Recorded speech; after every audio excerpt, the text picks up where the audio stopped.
Hello students, मैं Mahesh sir आपका स्वागत करता हूं आपके अपने M high classes YouTube channel पे। तो आज से हम साइंस स्टार्ट कर रहे हैं और ये हर एक इंसान के लिए बहुत यूज़फुल है, चाहे वो पढ़ाई करते हो चाहे ना करते हो। पढ़ाई करते हो उसके लिए तो है ही है, और जो नहीं करते उसके लिए भी है, क्योंकि संसार में हर तरीके तरफ साइंस ही साइंस है। हर एक बात साइंस से जुड़ी हुई है। जिसे साइंस पता है उसके लिए हर एक चीज़ ईजी हो जाती है। जो स्टडी करता है उसमें स्कूल की हो चाहे कंपटीशन की हो, हर एक में साइंस बहुत इंपॉर्टेंट रोल रखता है। तो हम आज से शुरू करते हैं। बस आपको करना ये है कि इसे एकदम ध्यान से देखना है, और क्लास अच्छी लगी तो लाइक करना है, चैनल को सब्सक्राइब करना है और अपने साथ वालों को शेयर करना है। चलो स्टार्ट करते हैं। साइंस साइंस 3 भागों में बांटा हुआ है: भौतिक विज्ञान, फिजिक्स और रसायन विज्ञान, केमिस्ट्री और जीव विज्ञान, बायोलॉजी। ठीक है, तो आप अपने सामने देख रहे हो भौतिक विज्ञान। तो इसमें आप सारा एकदम से सारी क्लास एकदम सिस्टम से चलेगी। देखो सिलेबस के अनुसार हम शुरुआत कहाँ से करेंगे, भौतिक विज्ञान से करेंगे। उसका सिलेबस देखो क्या क्या कवर करेंगे। हर एक चीज़ पूरी साइंस एकदम से कवर की जाएगी। बस आपको ध्यान से देखना है। पूरी साइंस लोगों को टफ लगती है कि वो ध्यान बेस क्लियर नहीं है ना। एकदम बेसिक से चलेंगे, जैसे विज्ञान क्या है ऐसे चलेंगे, और एकदम हाई लेवल पे चलेंगे, जीरो टू हीरो। बस आपको ध्यान से देखना है। विज्ञान क्या है, सिलेबस देखो। भौतिकी, फिर भौतिक राशियाँ, अदिश राशि जिसमें दिशा की जरूरत नहीं होती, बस परिणाम होती है। सदिश जिसमें परिणाम के साथ साथ दिशा की भी जरूरत होती है। मूल राशि क्या होती है, ठीक है। और फिर व्युत्पन्न राशियाँ मूल राशियों से बनी होती है। तो ऐसे करके हम पूरा सिलेबस कवर करेंगे। पहले भौतिक विज्ञान का आप देख सकते हो पूरे सिलेबस को, ठीक है। और यांत्रिकी सेकंड टॉपिक यांत्रिकी, इसमें गति है, गति विराम, न्यूटन की गति के नियम जो हर एग्जाम में लगभग आते ही आते हैं, ठीक है। संवेग संरक्षण, अभिकर्ण, ऐसे करके हम सारा इसको कवर करेंगे, ठीक है। तो ऐसे नहीं है कि हम सिर्फ भौतिक विज्ञान पढ़ेंगे। देखो पूरा प्रकाशिकी टॉपिक देखो आप, तरंगे, प्रकाशिकी, ध्वनि, विद्युत धारा अर्थात विद्युत चुम्बकीय तरंगे, ठीक है। तो ये तो भौतिक विज्ञान, इधर आधुनिक भौतिकी भी कवर करेंगे। फिर रसायन विज्ञान भी पढ़ेंगे हम, केमिस्ट्री पढ़ेंगे, उसके बाद बायोलॉजी पढ़ेंगे। सारा रसायन विज्ञान का पूरा करेंगे कवर, ठीक है। बायोलॉजी पढ़ेंगे, देखो पौधा, जैव, औद्योगिकी, पूरी साइंस हम करेंगे। तो शुरुआत हम कहाँ से करेंगे, भौतिक की, फिजिक्स, ठीक है। तो आपको बने रहना वीडियो में, अच्छे से ध्यान से पढ़ना है।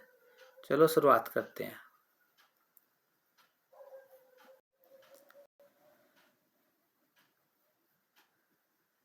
शुरुआत, पहला टॉपिक हमारा है भौतिक राशियां और मापन, फिजिकल क्वांटिटीज एंड मेजरमेंट, ठीक है। पहला क्या है, विज्ञान क्या है।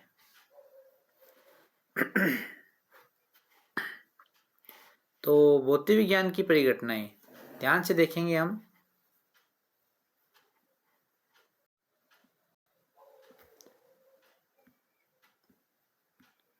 शुरुआत करते हैं।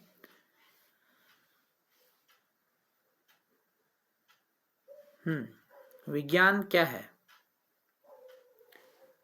भौतिक विज्ञान की परिघटनाओं, प्रतिक्रियाओं, पदार्थों एवं उसके गुणों के संबंध में प्रेक्षणों द्वारा स्थापित सुव्यवस्थित ज्ञान ही विज्ञान है, ठीक है। दोबारा देखते हैं क्या है। भौतिक जगत की परिघटनाओं, जो भी भौतिक जगत में जो भी घटनाएं हो रही हैं, परिक्रियाएं, पदार्थों या उसके गुणों के संबंध प्रेक्षणों द्वारा, ठीक है। ये सब जो है घटना हो रही है, प्रक्रिया हो रही है, पदार्थ, जो भी पदार्थ है उसके गुण क्या क्या है, उसमें संबंध क्या है, प्रेक्षणों मतलब एक्सपेरिमेंट द्वारा स्थापित सुव्यवस्थित ज्ञान ही विज्ञान है।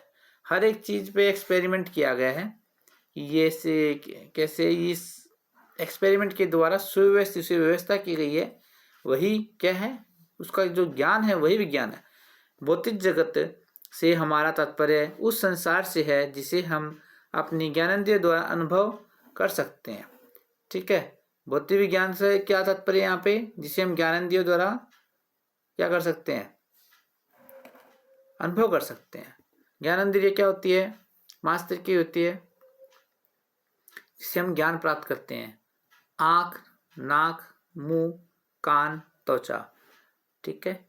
तो ये ज्ञानेंद्रिय होती है। विज्ञान की इसी भौतिक जगत की परिघटनाओं को यथासंभव विस्तृत एवं गहनता से समझने हेतु किया जाने वाला सुव्यवस्थित प्रयास है, ठीक है। विज्ञान क्या है, इसी भौतिक जगत की परिघटनाओं को यथावत समझना, मतलब इस भौतिक संसार में जो भी घटना हो रही है उसको अच्छे से समझना, गहनता से समझते हुए सुव्यवस्थित तरीके से ज्ञान प्राप्त करना ही विज्ञान है। जिससे है इस प्रकार की अर्जित ज्ञान का उपयोग परिघटनाओं के भविष्य, कथन, संशोधन एवं नियंत्रण के लिए किया जाता है, ठीक है। जो ये क्यों किया जा रहा है हमारे द्वारा, ठीक है। जो भविष्य में जो कथन, संशोधन या नियंत्रण के लिए किया जा रहा है, जो कुछ भी हम अपने चारों ओर देखते हैं, ठीक है, जो कुछ भी हम हमारे चारों ओर देखते हैं उसी के आधार पर अन्वेषण करना, प्रयोग करना, भविष्यवाणी करना विज्ञान है, ठीक है। जो भी हम चारों ओर देखते हैं उसके बारे में हम अच्छे से अगर समझ गए, ठीक है, प्रयोग करते हैं उसके अंदर, फिर उसके बाद भविष्य में ऐसा होगा ये भी हम बता सकते हैं। जो भविष्य बताते हैं वो भी एक तरीके की क्या है, साइंस ही है, ठीक है। ये कोई जादू नहीं होता भविष्य में, जैसे हम साइंस के थ्रू बताते हैं कि भाई इस तारीख से तेज हवा चलेगी, बारिश होने का आसार है, तूफान आने के आसार है, ये सब साइंस है, ठीक है। आगे बढ़ते हैं। पारिभाषिक रूप में वास्तविक अनुभव या प्रयासों परीक्षणों से प्राप्त तथ्यों के तार्किक विश्लेषण द्वारा विकसित हुई सुव्यवस्थित ज्ञान ही विज्ञान है। क्या बोला है परिभाषा, वास्तविक अनुभव या प्रयोगों एवं परीक्षणों से प्राप्त तथ्यों के तार्किक विश्लेषण द्वारा विकसित हुई सुव्यवस्थित ज्ञान को ही विज्ञान कहते हैं ना। एक्सपेरिमेंट करके फिर उसमें तार्किक ज्ञान लगाते हैं कि भाई ऐसा नहीं होना चाहिए था, ऐसा कैसे हुआ, क्वेश्चन, हर क्वेश्चन का जवाब देके और जो उसको ज्ञान जो सुव्यवस्थित रूप से मिलता है उसे विज्ञान कहते हैं, ठीक है। जैसे मैंने बता दिया विज्ञान को 3 भागों में बांटा गया मुख्यतः, ठीक है। प्राकृतिक विज्ञान नेचुरल साइंस, औपचारिक विज्ञान फॉर्मल साइंस, और सामाजिक विज्ञान सोशल साइंस, ठीक है। तो जो प्राकृतिक विज्ञान है उसको मैंने बताया था 3 भागों में बांटा गया है, भौतिक विज्ञान फिजिक्स, रसायन विज्ञान केमिस्ट्री, जीव विज्ञान बायोलॉजी। ये तो होगी प्राकृतिक विज्ञान नेचुरल साइंस। आगे है औपचारिक विज्ञान फॉर्मल साइंस, इसे भी है गणित व लॉजिक, ये औपचारिक है फॉर्मल वाली गणित व लॉजिक। तीसरा है सामाजिक विज्ञान, ठीक है, तो इसे मानव व्यवहार और समाज, समाज में रहने वाले हैं तो मानव व्यवहार समाज में बांटा गया। सबसे पहले हम पढ़ेंगे प्राकृतिक विज्ञान, ठीक है। एकदम शुरू से बता रहे हैं कि साइंस होता क्या है, कैसे नहीं है, सारी बातें आपको एकदम शुरुआत से बताई जा रही है। बस आपको पूरी साइंस एकदम से अच्छे से समझ में आ जाएगी, बस आपको ध्यान से देखना है, समझना है, सुनना है। प्राकृतिक विज्ञान नेचुरल साइंस, विज्ञान की वह शाखा जो प्राकृतिक घटनाओं का विवरण, व्याख्या एवं भविष्य, कथन, अवलोकन तथा अनुभवजन्य साक्ष्यों के आधार पर करती है। तो प्राकृतिक विज्ञान के अंदर क्या होता है, विज्ञान की वह शाखा है जो प्राकृतिक घटना का विवरण, व्याख्या तथा भविष्य, कथन, अवलोकन एवं अनुभवजन्य साक्ष्यों के आधार पर करती है, प्राकृतिक विज्ञान कहलाती है। असल में विज्ञान शब्द का प्रयोग प्राय प्राकृतिक विज्ञान के लिए किया जाता है, ठीक है। रियल में तो हम विज्ञान का शब्द ये प्राकृतिक विज्ञान के लिए करते हैं। इसके अंतर्गत क्या आता है, 3 भागों में बांटा गया प्राकृतिक विज्ञान को, भौतिक विज्ञान फिजिक्स, रसायन विज्ञान केमिस्ट्री, जीव विज्ञान बायोलॉजी, ठीक है। और अभी मैंने ऊपर बताया था बाकी और विज्ञान के लिए आता है इसके अंदर, इन मुख्यतः हम इसी चीज के लिए करते हैं। इसमें से हम सबसे पहले फिजिक्स की बात करते हैं, भौतिक विज्ञान की बात करते हैं, ठीक है। भौतिक विज्ञान,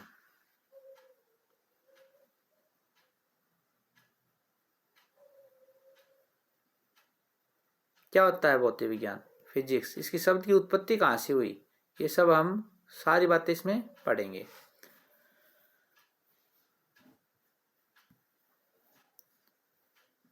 एकदम से बेसिक से पढ़ेंगे पूरा एकदम से। भौतिक फिजिक्स, फिजिक्स शब्द ग्रीक भाषा से लिया गया है, जिसका अर्थ क्या होता है? प्रकृति और प्राकृतिक चीजें। ठीक है, फिजिक्स शब्द कहाँ से लिया गया है? ग्रीक से लिया गया है। प्रकृति के मूल नियमों का अध्ययन, प्रकृति के मूल नियमों का अध्ययन एवं विभिन्न प्राकृतिक परिघटनाओं में इसकी अभिव्यक्ति के अध्ययन को भौतिक कहा जाता है। उदाहरण के लिए क्या समझे, क्या कहा गया इसमें? जो फिजिक्स शब्द है ग्रीक शब्द से लिया गया है, जिसका अर्थ क्या होता है? प्रकृति और प्राकृतिक चीजें। तो हम अभी बताए थे इसको, नेचुरल साइंस पढ़ रहे हैं, प्राकृतिक विज्ञान पढ़ते हैं। प्रकृति के मूलभूत नियमों का अध्ययन एवं विभिन्न प्राकृतिक परिघटनाओं में उसकी अभिव्यक्ति के अध्ययन को भौतिकी कहा जाता है। ठीक है, पृथ्वी द्वारा प्रत्येक वस्तु पर गुरुत्वाकर्षण बल लगाया जाता है। ठीक है, शुरुआत करते हैं। पृथ्वी द्वारा प्रत्येक वस्तु पर गुरुत्वाकर्षण बल लगाया जाता है। गुरुत्वाकर्षण बल की खोज किसने की थी? न्यूटन ने की थी, आप सबको पता है। वो एक पेड़ के नीचे बैठे थे, सेब का पेड़ था, ऊपर से आए के उनके सिर पे लगा, तो उन्होंने ये सोचा कि ये नीचे ही क्यों आया। ठीक है, तो वहां से ये गुरुत्वाकर्षण बल की खोज हुई थी, न्यूटन ने खोज की थी। ठीक है, तथा पृथ्वी द्वारा प्रत्येक वस्तु पर क्या लगाया जाता है? गुरुत्वाकर्षण बल लगाया जाता है। हर चीज जो नीचे आती है, एक पत्थर उठाओ उसको ऊपर फेंको, वो वापस नीचे आएगा। क्यों आएगा? कौन सा बल कार्य कर रहा है उस पर? गुरुत्वाकर्षण बल। हम पृथ्वी पे टिके हुए क्यों हैं, उड़ क्यों नहीं रहे? हम पे एक बल लग रहा है, हम उड़ना चाहे तब भी नहीं उड़ पा रहे, तो हम बल लग रहा है, वो क्या है? गुरुत्वाकर्षण बल। ठीक है, और एक स्पीड होती है, उस जो रॉकेट है उनको हम ऊपर फेंक जो छोड़ते हैं वो वापस क्यों नहीं आती? उसको एक स्पीड से फेंकी जाती है, उस स्पीड से ज़्यादा अगर फेंकेंगे तो वापस नहीं आएगी। 11.2 किलोमीटर प्रति सेकंड की हिसाब से उनको ऊपर भेजी जाती है। तो हम क्या पढ़ रहे हैं, ये बातें आगे करेंगे। पृथ्वी द्वारा प्रत्येक वस्तु पर गुरुत्वाकर्षण बल लगाया जाता है तथा शिव के टूटकर पृथ्वी पर गिरने की परिघटना से गुरुत्वाकर्षण बल की अभिव्यक्ति हुई है। मैंने बताया था आपको।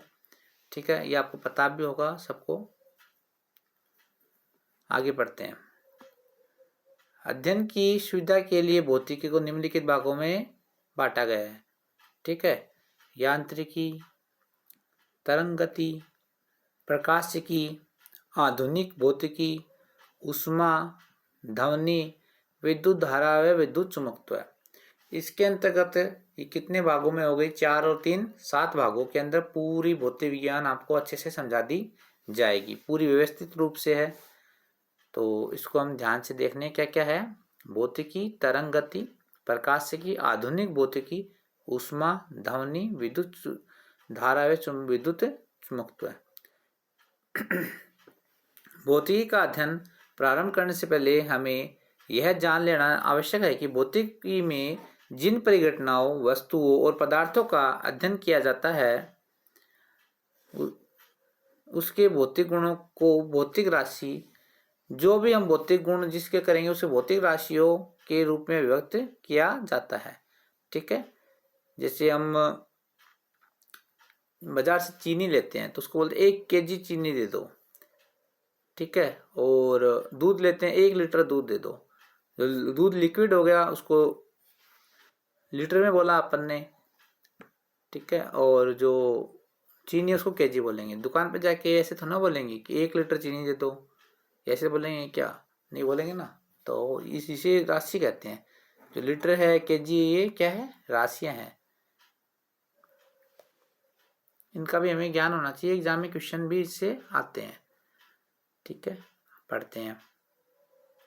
भौतिक राशियां, फिजिकल क्वांटिटीज। किसी द्रव्य, मैटर की सही स्थिति या उचित मात्रात्मक स्थिति या किसी परिघटना की सटीक व्याख्या के लिए जिन पदों का उपयोग किया जाता है उसे भौतिक राशि कहते हैं। भौतिक राशि 2 प्रकार की होती है, अदिश राशि, सदिश राशि। मैंने बताया था अदिश जिस नाम से पता चल रहा है जिसमें दिशा न हो, सदिश जिसमें दिशा हो। 2 चीज होती है, दिशा व परिणाम। परिणाम तो दोनों में होते हैं। ठीक है, परिमाण तो दोनों में होते हैं। परिणाम। और अदिश में क्या होता है? अदिश जिसमें दिशा नहीं है, और सदिश दिशा सहित।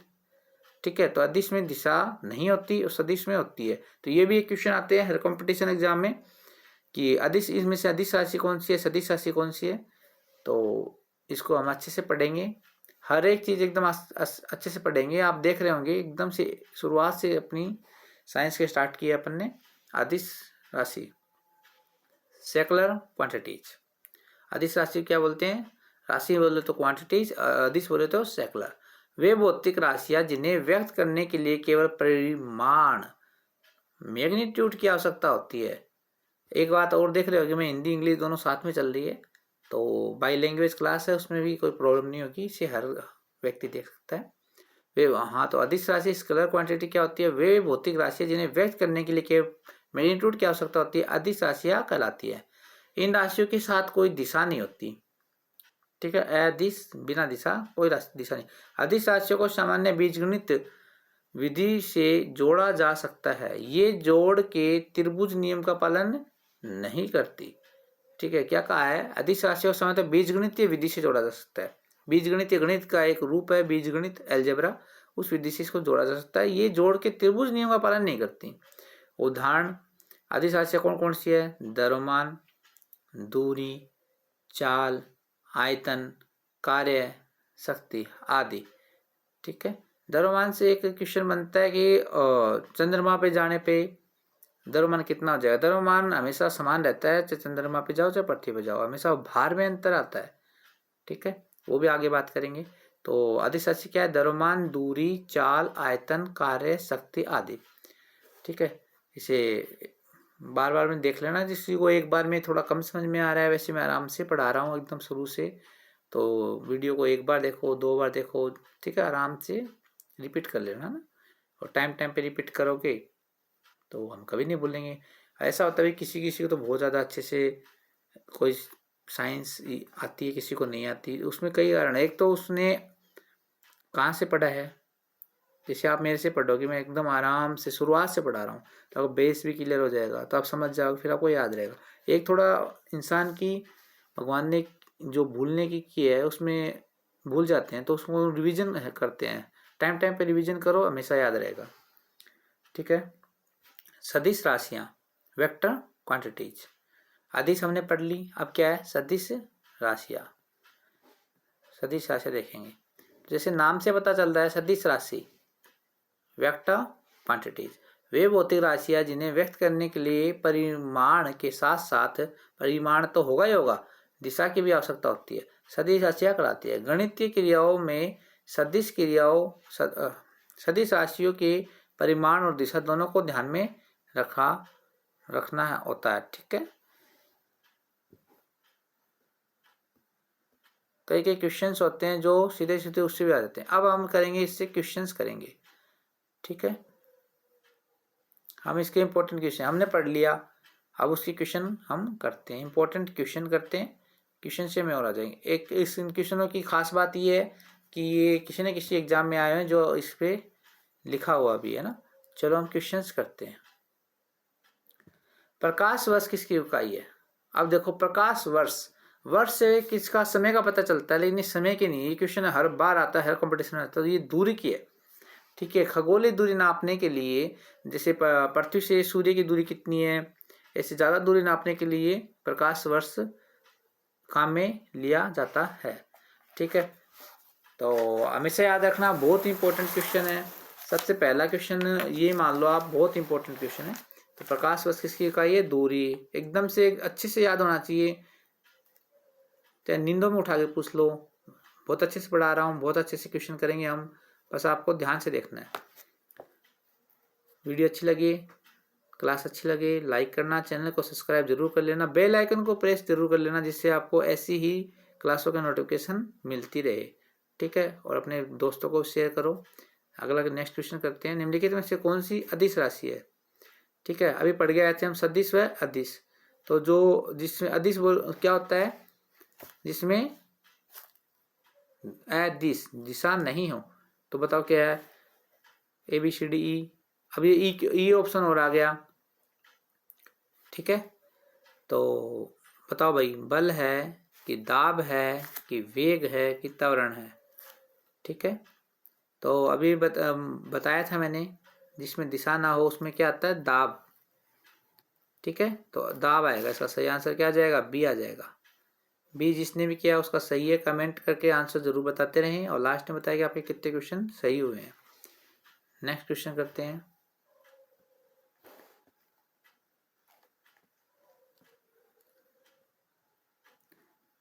3 नंबर,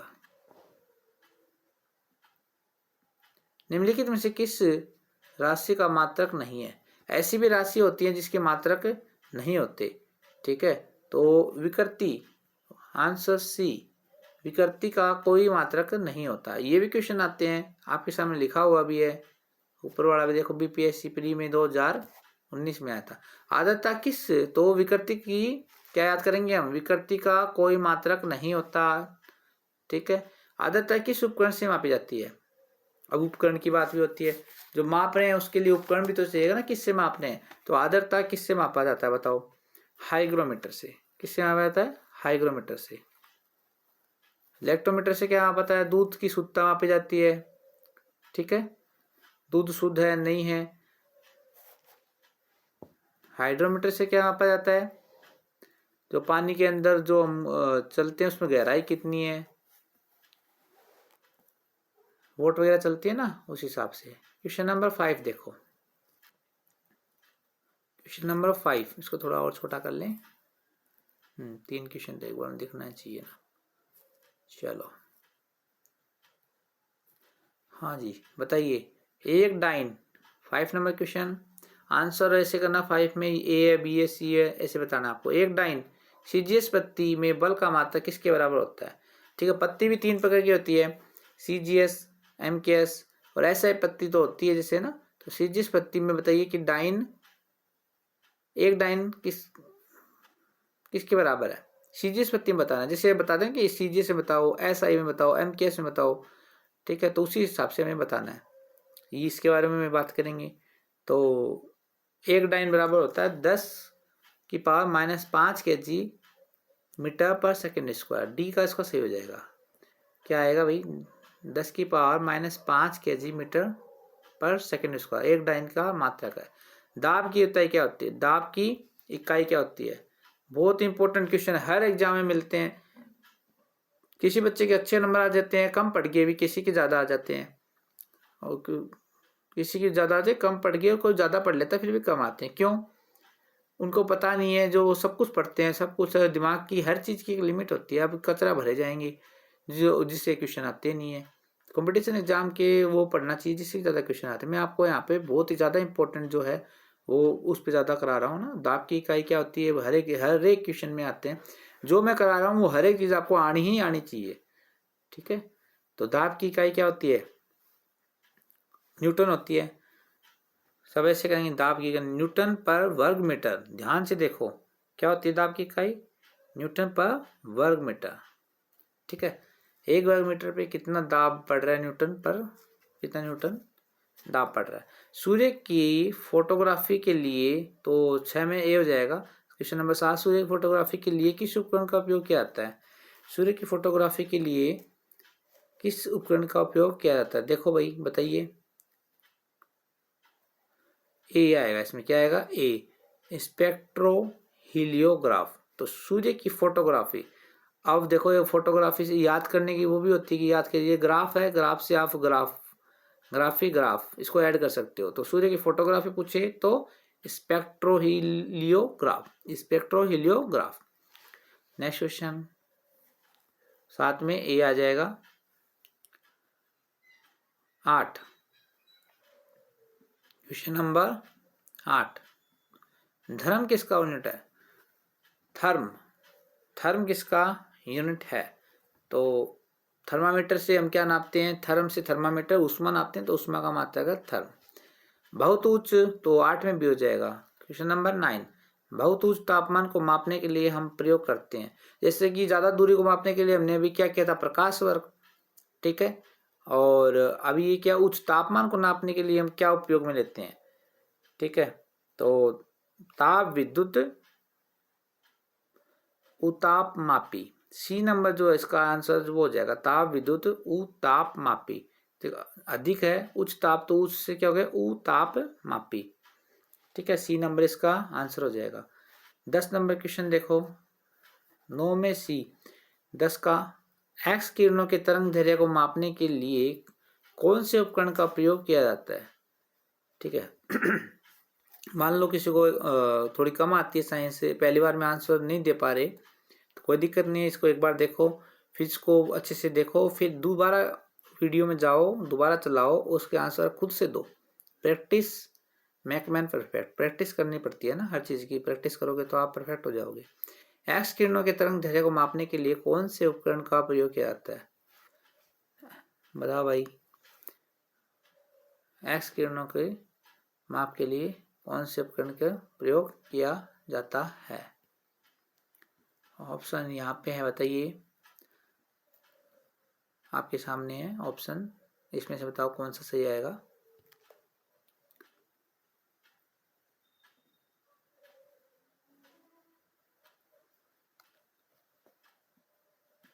ABCD कमेंट करके बताइए। ब्रेक स्पेक्ट्रोमापी, ए नंबर इसमें सही आ जाए। 10 में क्या आएगा? जिसने भी 10 ए किया उसका एकदम सही है। 11 नंबर, हर्ट्ज क्या मापने की यूनिट है? हर्ट्ज, हर्ट्ज किसकी यूनिट है बताओ भाई। तरंग की आवृत्ति, ये बहुत इंपॉर्टेंट, सारे इंपॉर्टेंट क्वेश्चन है। तरंग क्या, एक क्वेश्चन सही हो जाएगा। 11 में क्या है? हर्ट्ज किसका मात्रक है, क्या मापने की यूनिट है, मात्रक है। तरंग की आवृत्ति ए नंबर वाला इसका सही हो जाएगा। तरंगों की आवृत्ति किस में मापते हैं? हर्ट्ज में मापते हैं। ऊष्मा की इकाई निम्नलिखित में से कौन सी नहीं है? ठीक है, 3 तो इसमें ऊष्मा की इकाई है और एक नहीं है। कौन सी नहीं है? देखो, कैलोरी भी होती है ऊष्मा की, ये सबको पता है, जूल भी होती है और अर्ग भी होती है। ठीक है, लेकिन इसमें क्या होएगा? सेंटीग्रेड जो है वो ऊष्मा की इकाई नहीं है, तो इसमें क्या आ जाएगा? ए का सही है। तो 12 में जिसने ए किया उसका एकदम सही है। 13 देखो, हाँ जी बताइए, एक्सरे की खोज किसने की? खोज से भी क्वेश्चन आता है। एक्सरे की खोज किसने की बताओ भाई, एक्सरे की खोज किसने की? तो एक्सरे रोंटजन, रोंटजन। ठीक है, अब इसको ट्रिक से भी थोड़ा याद कर सकते हो कि कैसे करें। देखो, एक्सरे जैसे अपना एक, ऐसे कुछ भी अपने ट्रिक जोड़ लो, अपनी ट्रिक ही ज़्यादा याद रहती है।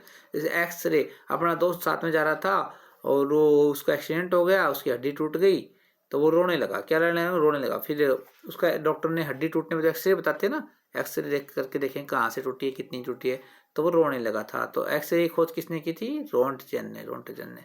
उस टाइम एक्सरे की खोज हुई नहीं थी, तो रोने लगा था। डॉक्टर ने बोला बहुत सारी हड्डी टूट गई, हमें पता नहीं है कहाँ से क्या टूटी, अगर दिख जाती अंदर घुस के देख नहीं सकते। तब उसके दोस्त ने एक्सरे की खोज की। किसने, किसकी की? एक्सरे की। एक्सरे की खोज किसने की? रोंटजन ने। उसका दोस्त रोने लगा था ना, इसलिए रोते रोते, या फिर उसने सहायता की थी रोते रोते, और एक्सरे की खोज कर दी।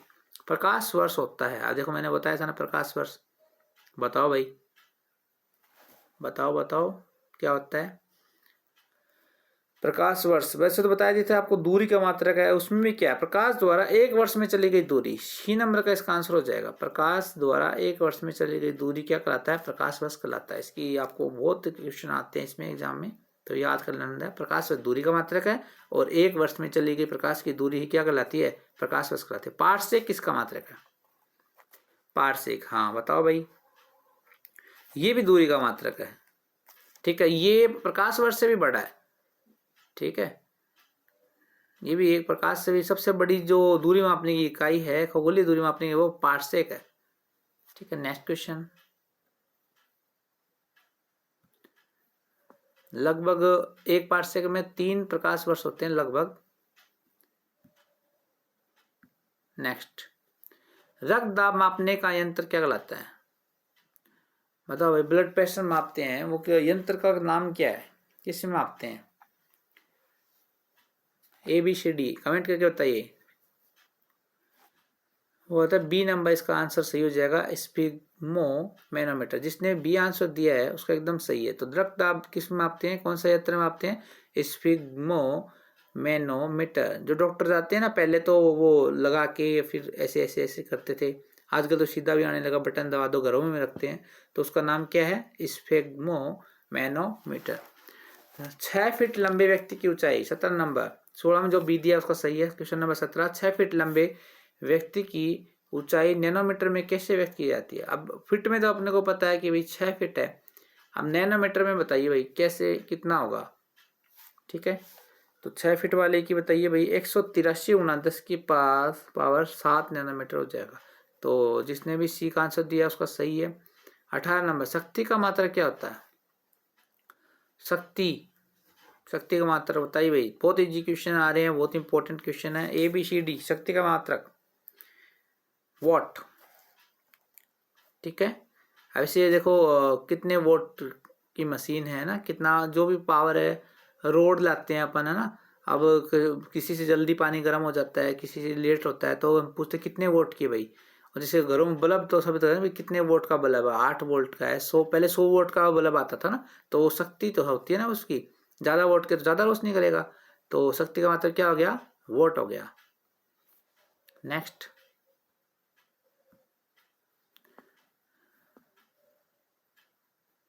बल का मात्रक बताओ। बल का मात्रक बताओ। हाँ जी बताइए भाई, बल का तो सब बता ही देंगे। बल का मात्रक क्या होता है? न्यूटन। सी नंबर 19 में जिसने सी किया है वो एकदम सही है। कार्य का मात्रक बताओ। कार्य का मात्रक भी बहुत इजी होता है, जूल। ठीक है, कार्य का मात्रक क्या होता है? जूल। नेक्स्ट आगे करेंगे। आपको क्लास अच्छी लग रही होगी, बहुत आसानी से बहुत अच्छे क्वेश्चन लेके आए हूँ जो बहुत ही इंपॉर्टेंट है, बस आपको ध्यान से देखना है। महासागरों में डूबी 20 के बाद हमारा 21 नंबर का क्वेश्चन आना चाहिए। एक सेकंड वेट।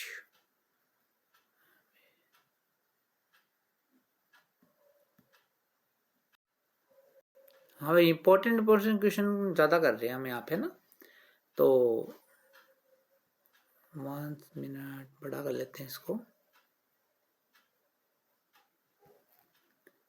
जिससे आपको आसानी से दिखाई दे दे। हाँ भाई, महासागरों में डूबी हुई वस्तुओं की स्थिति जानने के लिए निम्न में से किस यंत्र का उपयोग करते हैं? महासागर में कोई चीज़ डूबी हुई है, उसकी स्थिति कितनी गहराई में है, तो उसकी स्थिति जानने के लिए हम किस यंत्र का उपयोग करते हैं? बताइए भाई। डी, सोनार। ठीक है, जो पनडुब्बी होती है जो अंदर अंदर चलती है, वो सोनार का उपयोग करती है, वो अंदर जाके कि आगे कोई पर्वत तो नहीं है। ठीक है, जिससे हमारा टकरा जाए, तो पहले एक वेव छोड़ती रहती है जो टकरा के वापस आ जाती है, तो पता चल जाएगा कोई चीज़ है, कैसी है, क्या है, कितनी दूरी पे है, सब पता चल जाता है। तो डूबी हुई चीज़ की स्थिति जानने के लिए क्या करते हैं? सोनार। अर्थ जो क्या आएगा? सोनार आ जाएगा। ध्वनि की तीव्रता मापने का यंत्र क्या होता है? ध्वनि की तीव्रता मापने का यंत्र क्या होता है? बताइए भाई। ध्वनि की तीव्रता मापने का यंत्र।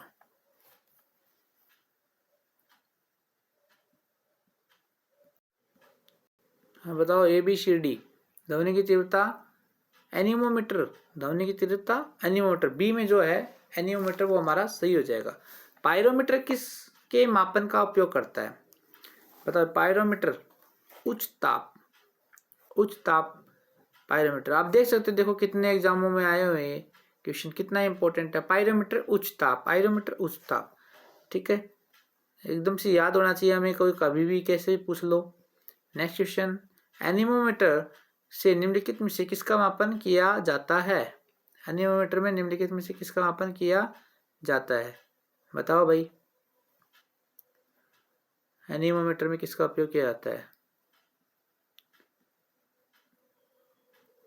एनीमोमीटर सी, इसमें आएगा पवन वेग। एनीमोमीटर में पवन वेग का उपयोग किया जाता है। अब ये सूची 1 को सूची 2 से करना है। सूची 1 है, सूची 2 है, ये तो भौतिक राशियां, ये इसकी इकाई है और इसके ऑप्शंस है। ठीक है, तो बताइए भाई, अच्छे से देख लो। आप करो। त्वरण, एक तरफ दे दिया त्वरण बल और कार्य आवेग, कृत कार्य, और इधर दे दिया जूल, न्यूटन सेकंड, न्यूटन और मीटर पर सेकंड स्क्वायर। बताइए भाई, आप बताइए क्या आएगा इसमें, और ये ऑप्शन आपके पास कौन, मैच कीजिए इसको। तो त्वरण का क्या हो जाएगा? अभी पढ़ के आए थे अपन, newton metre second square, newton metre second square. त्वरण का तो ये हो जाएगा। ठीक है, और बल का क्या हो जाएगा? न्यूटन। बल का क्या हो जाएगा? न्यूटन। ठीक है, 3 नंबर। और वैसे हम ऐसे भी देख सकते हैं, देखो त्वरण का जिसको पता है कि भाई मीटर पर सेकंड स्क्वायर होगा तो पहले में 4 का आएगा, तो पहले में 4 का डी में ही है तो डी आंसर सही हो जाएगा। फिर भी हमें इसको सबको याद भी तो करना है। ठीक है, तो त्वरण का क्या होगा मीटर पर सेकंड स्क्वायर, बल का क्या होगा न्यूटन होगा, कर्त कार्य का क्या होगा जूल, क्या हो जाएगा जूल।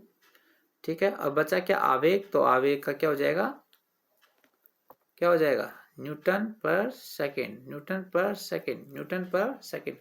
तो उसे दोबारा याद करते हैं, त्वरण का क्या हो जाएगा मीटर पर सेकेंड स्क्वायर, बल का क्या होगा न्यूटन, और कर्त कार्य का क्या हो जाएगा जूल। कार्य तो जूल में होता है, ये तो सबको ही पता है, कार्य जूल में है। ठीक है, त्वरण का मीटर पर सेकेंड स्क्वायर अभी याद कर लीजिए, कभी नहीं भूलना आपको। त्वरण की इकाई क्या होता है मीटर पर सेकेंड स्क्वायर, बहुत बार आता है एग्जाम में। ठीक है, और बल का न्यूटन सबको पता ही है, और कार्य का जूल होता ही है, आवेग का क्या होता है Newton second, Newton second. Next 40,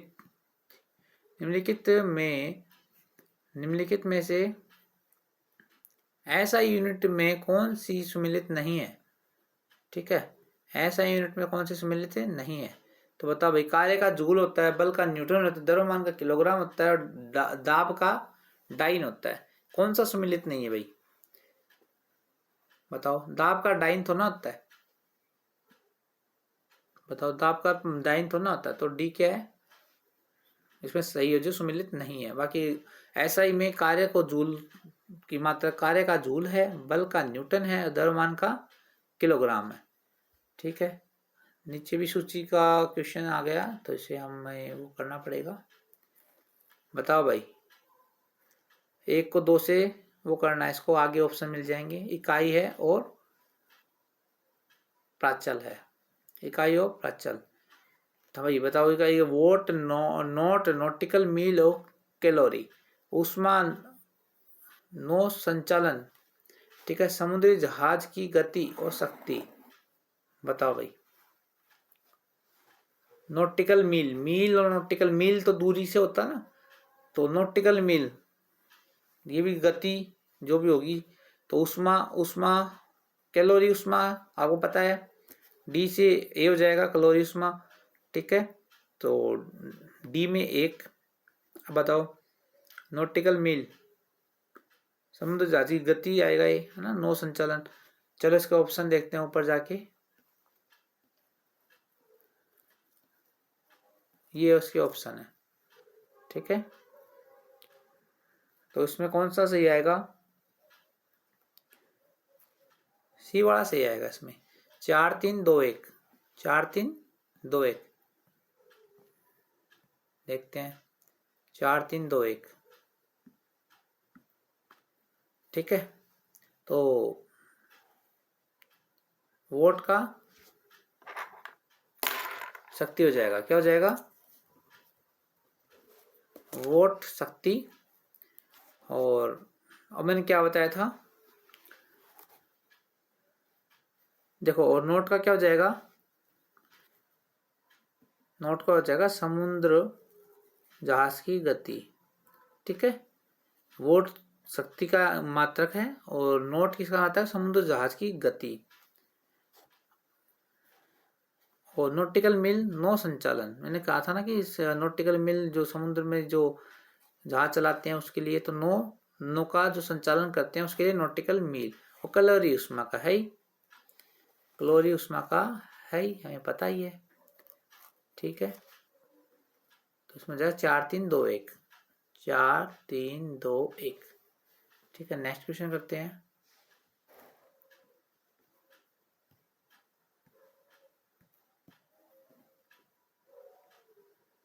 तो 4 3 2 1 देखो किस में था, 4 3 2 1 सी वाले में था, इसमें जिसका सी है उसका सही है। नेक्स्ट क्वेश्चन, हाँ भाई फिर से कूट वाले आ गए। बताओ भाई, क्वेश्चन आपके सामने है, बताइए। Joule ampere vote volt calorie, joule ampere vote volt calorie. और इस साइड इसकी जो मात्रक दे रखे हैं धारा सामर्थ्य, कार्य, विभवांतर और ऊष्मा। बताओ, और नीचे ऑप्शन है इसके ABCD, इसमें से कौन सा क्या सही आएगा बताइए, आराम से कीजिए, दिमाग से करो।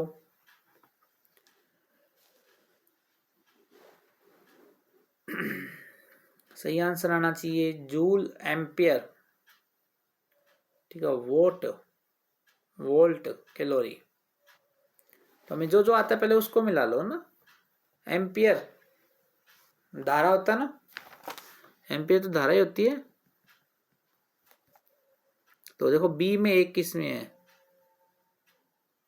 ठीक है, उस तरीके से हम इसको करेंगे। बी में एक में ही है।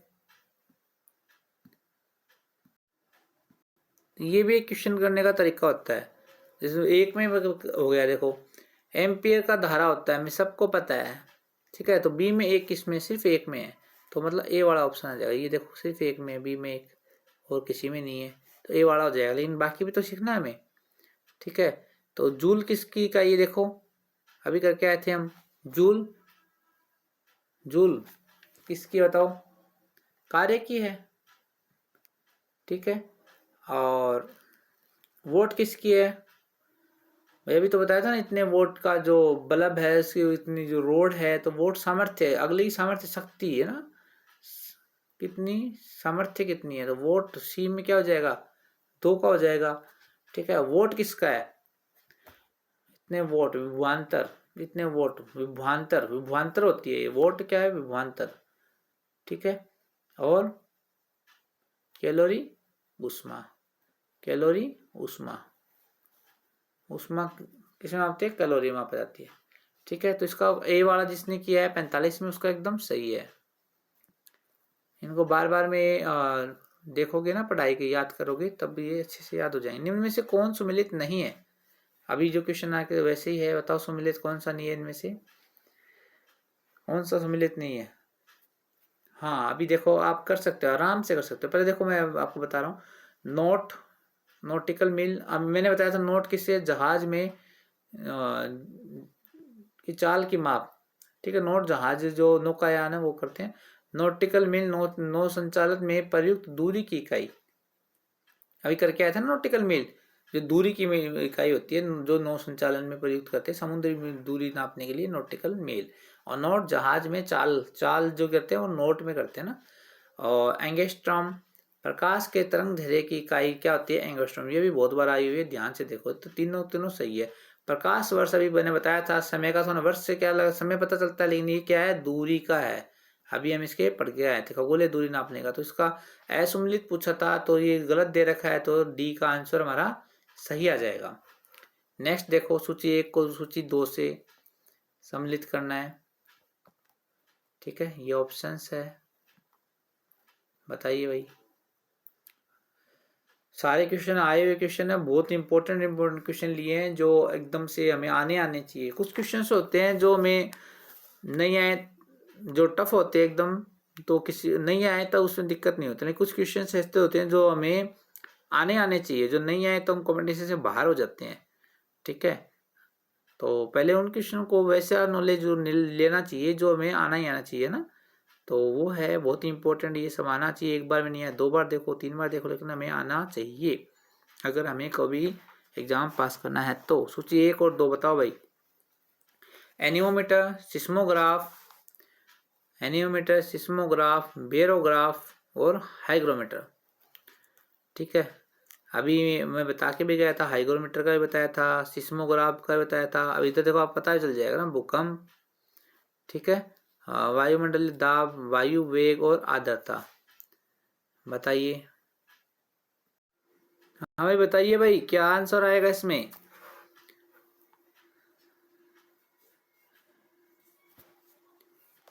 एनीमोमीटर, सिस्मोग्राफ, बेरोग्राफ, हाइग्रोमीटर, ठीक है।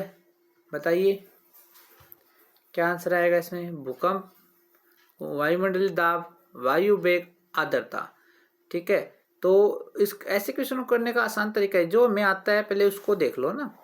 तो भूकंप किस में आवे, सिस्मोग्राफ में नापते हैं ना, सिस्मोग्राफ में नापते हैं, ठीक है।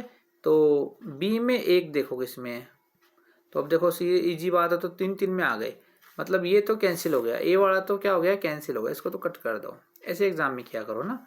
अब बताओ और किसको पता है आपको, एनिमोमीटर, बेरोमीटर और हाइग्रोमीटर, किस चीज़ का पता है आपको, बताओ। ऐसे ही करना आपको, आराम से देखो, करो अपने से, करो करो भाई।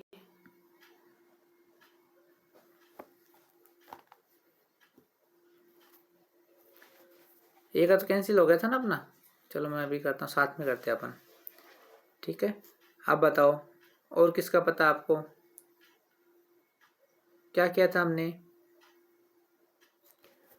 सिस्मोग्राफ, भूकंप, ठीक है। और किसका बताया, लास्ट का मैंने बताया था हाइग्रोमीटर। हाइग्रोमीटर आर्द्रता नापता है, हाइग्रो क्या करता है, आर्द्रता नापता है।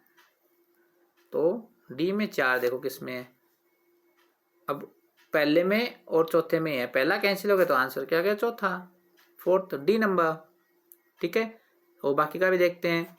एनीमोमीटर बताओ भाई, एनीमोमीटर वायु का वेग मापते हैं, क्या नापते हैं, वायु का वेग, एनीमोमीटर से वायु का वेग मापता है, ठीक है। बाकी हो गए, तो बचा क्या, बेरोग्राफ वायुमंडल दाब, दाब वायुमंडल का दाब है ना, वो ग्राफ से करते हैं, जैसे ना, जैसे ये कर दिया, वायुमंडल का दाब कभी ऐसे हो गया, सीधा चला गया, ऐसे कैसे भी, जब ग्राफ बन गया ना, तो वायुमंडल का जो दाब होता है वो बेरोग्राफ से नापते हैं, ग्राफ बना के वायुमंडल दाब नापते हैं, ठीक है। तो एनीमोमीटर बताओ भाई, आर्द्रता, एनीमोमीटर आर्द्रता, और सिस्मोग्राफ भूकंप, ठीक है। एनीमोमीटर आर्द्रता, सिस्मोग्राफ भूकंप, और बेरोग्राफ वायुमंडल दाब, और हाइड्रोमीटर क्या हो गया, आर्द्रता। तो ये आज हमारी इतनी ज़्यादा बड़ी क्लास नहीं करेंगे, इतनी आज क्लास आपके लिए करा दी है। उम्मीद है अच्छी लगी होगी, अच्छी लगी तो क्लास को लाइक कीजिए, चैनल को सब्सक्राइब कीजिए, और ऐसे ही क्लास के इंपॉर्टेंट नोटिफिकेशन के लिए जो हमारी क्लास डालते हैं आपके पास आ जाए, उसके लिए बेल आइकन को प्रेस कर दीजिए और ऑल पे कीजिए, जो आपको सारी नोटिफिकेशन आपको टाइम पे मिलती रहे। और अपने दोस्तों को भी शेयर कीजिए, क्योंकि अब उनका तो सुनी होगी, कर भला तो हो भला। तो आज के लिए इतना ही, आपको जल्दी से जल्दी आपका लक्ष्य प्राप्त हो। आज के लिए इतना ही, इसी, जय हिंद, जय भारत।